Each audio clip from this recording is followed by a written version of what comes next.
Good morning. कसे आहात सगळे? सकाळी सकाळी घरातली सगळी कामे आवरली. त्यानंतर मी अंघोळ करून घेतली. अंघोळीच्या पहिलेच मी वरण-भाताचा कुकर मांडला होता. मग काय फक्त भाजी फोडणी द्यायची होती आणि पोळ्या टाकायच्या होत्या. मग पहिले देवपूजा करून घेतली. त्यानंतर भाजी केली आणि पोळ्या टाकल्या. आईच्या डब्याचा वेळ झाला होता. मग आईला डबा बांधून दिला. त्यानंतर यांचं चहा-पाणी झालं.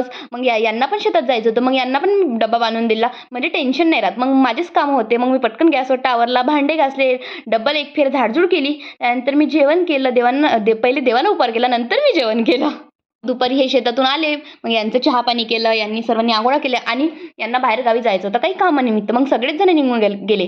घरी फक्त मी आणि विशालदादा होते. मग काय आज आली ना विशालदादाची ऑर्डर, की आज त्यांना शेवयाची खीर खायची आहे. मग काय म्हणलं द्यावंच लागेल बाबा यांना शेवयाची खीर करून. कारण आज कोणीच नव्हतं घरी आणि मला जर रूममध्ये लॉक केलं असतं तर दरवाजा उघडायला पण कोणी नसतं. म्हणून मग मी पटकन त्यांना शेवयाची खीर करून दिली आणि खायला दिली. त्यांना पण दिली आणि मी पण खाल्ली. या तुम्ही पण खायला. बाय.